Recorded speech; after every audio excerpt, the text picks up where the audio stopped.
ನಮಸ್ಕಾರ ಬಂಧುಗಳೇ, ನಾನು ಮಾತಾಡ್ತಾ ಇದ್ದೀನಿ ಮೊಹಮ್ಮದ್ ಇಮ್ರಾನ್ ಶ್ರೀರಂಗಪಟ್ಟಣದಿಂದ. ನಮ್ಮ ಘನವಕ್ತ ನಮ್ಮ ಕರ್ನಾಟಕ ರಾಜ್ಯದ ಘನವಕ್ತ ಸ್ಪೀಕರ್ ಸಾಹೇಬರಿಗೆ ನನ್ನ ನಮಸ್ಕಾರಗಳು ಹಾಗೂ ವಿನಂತಿಯ ಕೂಡ ಮಾಡ್ಕೊಳ್ತಾ ಇದ್ದೀವಿ. ಸಾರ್, ನಮ್ಮ ರಾಜ್ಯದ ಸ್ಪೀಕರ್ ಸಾಹೇಬರು ನೀವು. ಸಾರ್, ನಮ್ಮ ವಿಧಾನಸೌಧೆಯ ಸ್ಪೀಕರ್ ಸಾಹೇಬರು ನೀವು. ನಿಮಗೆ ನಮ್ಮ ಎಲ್ಲ ಶಾಸಕರುಗಳು ಸದನದಲ್ಲಿ ಕ್ವಶನ್ಗಳು, ಉತ್ತರಗಳು ಎಲ್ಲ ನಿಮ್ಮ ಹತ್ರ ಅಲ್ಲಿ ನಡೆಯುತ್ತೆ ಸರ್. ಆದರೆ ನಮ್ಗೆ ಇಲ್ಲಿ ನ್ಯಾಯ ಸಿಗ್ತಾ ಇಲ್ಲ ಸರ್. ನಮ್ಮ ಜನಗಳದ್ದು ಸ್ವಲ್ಪ ಧ್ವನಿ ಕೇಳಿ ಸರ್. ನಮ್ಮ ಜನಗಳದ್ದು ಕೂಡ ಕೆಲವು ಕ್ವಶನ್ಸ್ಗಳು ಕೇಳಿ ಸರ್. ಅದಕ್ಕೆ ಉತ್ತರ ಸಿಗ್ತಾ ಇಲ್ಲ ಸರ್. ಉತ್ತರ ಸಿಗ್ತಾ ಇಲ್ಲ. ನಮ್ಮ ಊರಿನ ಸಮಸ್ಯೆ ಬಗೆಹರಿತಾ ಇಲ್ಲ. ನಮ್ಮ ಊರಿನ ಟಿಪ್ಪು ಸುಲ್ತಾನ್ ಶಹೀದ್ ರಾಮತುಲ್ಲಾ ಅಲೆ ವಕ್ಫ್ ಎಸ್ಟೇಟ್ ಕಮಿಟಿನ ಮತ್ತು ವಕ್ಫ್ ಬೋರ್ಡ್ ಕಮಿಟಿಗಳಲ್ಲಿ ಕೋಟ್ಯಾಂತರ ರೂಪಾಯಿ ಲೂಟಿ ಸರ್. ನಿಮ್ಮ ಸದನದಲ್ಲಿ ಬಜೆಟ್ನಲ್ಲಿ ಸ್ಯಾಂಕ್ಷನ್ ಆಗಿದ್ದಂಥ ಕೋಟ್ಯಾಂತರ ರೂಪಾಯಿ ನಮ್ಮ ಚೀಫ್ ಮಿನಿಸ್ಟರ್ ಸಾಹೇಬರು ಸ್ಯಾಂಕ್ಷನ್ ಮಾಡಿದ್ರು. ಅದೆಲ್ಲ ಎಲ್ಲೋಯ್ತು ಅಂತ ಕಣ್ಮರೆ ಮರಿಚಿಂಕೆ ಆಗೋಗಿದೆ ಸರ್. ಸಾರ್, ದಯವಿಟ್ಟು ನಮ್ಮ ಜನಗಳ ಧ್ವನಿನೂ ಕೇಳಿ ಸರ್. ಯಾವ ಶಾಸಕರು ಬಂದು ನಿಮ್ಮ ಹತ್ರ ಕೇಳ್ತಾ ಇಲ್ಲ ಸರ್. ನಮ್ಮ ಹಕ್ಕುಗಳನ್ನ ಕೇಳ್ತಾ ಇಲ್ಲ ಸರ್. ಈ ಕರ್ನಾಟಕ ವಕ್ಫ್ ಬೋರ್ಡ್ ಮಂಡಳಿ ನಮ್ಮ ದೇಶದಿಂದ, ನಮ್ಮ ರಾಜ್ಯದಿಂದ ಹೊರಗಿದೆ ಅನ್ನಿಸ್ತಾ ಇದೆ ಸರ್. ನಮಗೆ ಎಲ್ಲೋ ಹೊರಗಿದೆ. ಅದು ಇಲ್ಲಿ ನಾಮಕೆ ವಸ್ತು ಆಗೋಗಿದೆ ಸರ್. ಇವ್ರು ಆಡಿದ್ದೇ ಆಟ, ಇವ್ರು ನಡೆದಿದ್ದೇ ದಾರಿ, ಇವ್ರು ಮಾಡಿದ್ದೇ ಕರ್ಮಕಾಂಡ ಆಗೋಗಿದೆ ಸರ್. ಲೂಟಿ ಮಾಡಕ್ ಬಿಡ್ತಾವ್ರೆ ಸರ್. ಹಗಲು ಲೂಟಿ ಮಾಡ್ತಾ ಇರೋದು, ರಾತ್ರಿ ಲೂಟಿ ಎಲ್ಲ ಇವ್ರು ಮಾಡ್ತಾ ಇರೋದು ಹಗಲು ಲೂಟಿ.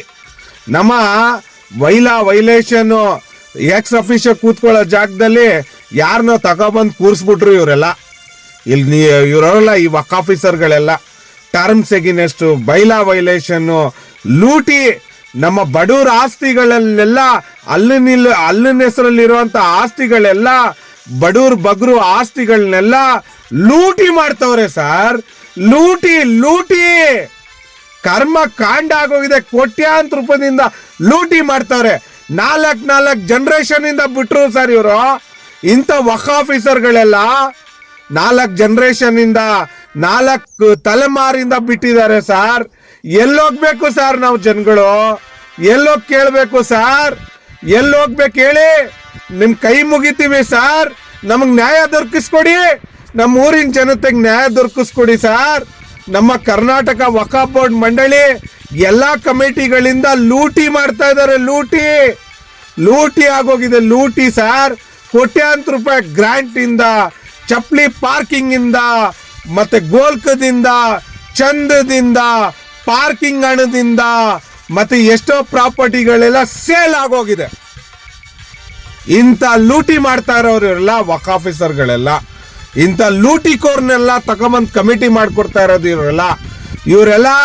ಇವ್ರಿಗೆಲ್ಲ ದಯವಿಟ್ಟು ಸರ್, ನಮ್ಮ ಕಾನೂನು ಎಲ್ಲೋಗಿದೆ ಸರ್? ನಮ್ಮ ಲಾ ಎಲ್ಲೋಗಿದೆ ಸರ್? ನಮ್ಮ ಕರ್ನಾಟಕ ರಾಜ್ಯದ ಲಾ ಎಲ್ಲಿದೆ ಸರ್? ಇದೆಲ್ಲ ಕಾನೂನು ಅಡಿಯಲ್ಲಿ ಬರೋದಲ್ಲ ಸರ್. ನಮ್ಮ ಗೌರ್ಮೆಂಟು ನಮ್ಮ ಪಬ್ಲಿಕ್ ಟ್ಯಾಕ್ಸ್ ಮನಿಯಿಂದ ಸ್ಯಾಲ್ರಿ ಕೊಡೋದಲ್ಲ ಸರ್ ಇವ್ರಿಗೆಲ್ಲ. ಇವ್ರಿಗೆಲ್ಲ ಎಲ್ಲಿಂದ ಕೊಡೋದು? ನಮ್ಮ ಪಬ್ಲಿಕ್ ಟ್ಯಾಕ್ಸ್ ಮನಿಯಿಂದ ಸರ್ ಸ್ಯಾಲ್ರಿ ಕೊಡೋದು. ಎಲ್ಲೋಗಿ ಕೇಳಬೇಕು ಸರ್ ನಾವು? ಎಲ್ಲಿ ನಮ್ಮ ಅಳುಲ್ ತೋರ್ಕೋಬೇಕು? ಯಾವುದೇ MLA ಆಗ್ಲಿ, ಯಾವುದೇ ಇವರಾಗ್ಲಿ ನಿಮ್ಮ ಹತ್ರ, ನಿಮ್ಮ ಸದನದಲ್ಲಿ ನಮ್ಮ ಧ್ವನಿನ ಕೇಳಿಸ್ತಾ ಇಲ್ಲ ಸರ್. ಅವ್ರು ನಮ್ಮ ಧ್ವನಿನ ಎತ್ತಿ ಪ್ರಶ್ನೆ ನಿಮ್ಗೆ ಕೇಳ್ತಾ ಇಲ್ಲ ಸರ್. ನಮ್ಮ ಜನಗಳ ಉತ್ತರನ ಕೊಡಿಸ್ತಾ ಇಲ್ಲ ಸರ್. ನಾವ್ ಎಲ್ಲೋಗಿ ಕೇಳಬೇಕು ಹೇಳಿ ಸರ್? ನಮ್ಮ ರಾಜ್ಯದ ಘನವಕ್ತ ಸ್ಪೀಕರ್ ಸಾಹೇಬ್ರು ನೀವು. ನಮ್ಮ ರಾಜ್ಯದ ಘನವಕ್ತ, ನಮ್ಮ ನ್ಯಾಯನ ಎತ್ತಿ ಹಿಡಿಯೋರು ನೀವು, ನಮ್ಮ ನ್ಯಾಯ ಕೊಡಿಸೋರು ನೀವು.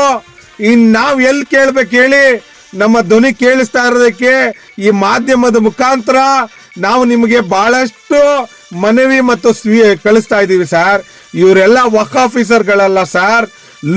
ಲೂಟಿ ಮಾಡೋರ್ನೆಲ್ಲ ಕೂರಿಸ್ಬಿಟ್ಟವ್ರೆ ಸರ್. ಇವರೆಲ್ಲ ವಕ್ ಆಫೀಸರ್ ಆಗಿ ಲೂಟಿ ಮಾಡಿಸ್ತಾ ಇರೋದು. ಇವರೆಲ್ಲ ಹಗಲು ಲೂಟಿ ಮಾಡಿಸ್ತಾ ಇದ್ದಾರೆ ಸರ್. ನಮ್ಮ ಟಿಪ್ಪು ಸುಲ್ತಾನ್ ಶಹೀದ್ ವಕ್ಫ್ ಎಸ್ಟೇಟ್ ಕಮಿಟಿಗಳೆಲ್ಲ, ವಕ್ಫ್ ಬೋರ್ಡ್ ಕಮಿಟಿಗಳೆಲ್ಲ ಬೈಲಾ ವೈಲೇಷನ್ ಮಾಡಿಸಿ ಇವ್ರನ್ನೆಲ್ಲ ತಗೊಬಂದು ಇಲ್ಲಿ ಕೂರಿಸ್ಬಿಟ್ಟು 4 ಜನರೇಷನ್, 4 ತಲೆಮಾರು ಇವರೆಲ್ಲ ಈ ಆಂಟಿಕ್ ಪೀಸ್ಗಳೆಲ್ಲ ನಮ್ಮ ಹಿರೀಕರು ಅಂಥದ್ದೆಲ್ಲ ಕೊಟ್ಟಿರೋಂಥದ್ದೆಲ್ಲ ಎಲ್ಲ ಸೇಲ್ ಆಗೋಗಿದೆ ಸರ್. ಎಲ್ಲೋಯ್ತು ಕೇಳಿ ಸರ್, ಉತ್ತರ ಕೊಡ್ಸಿ.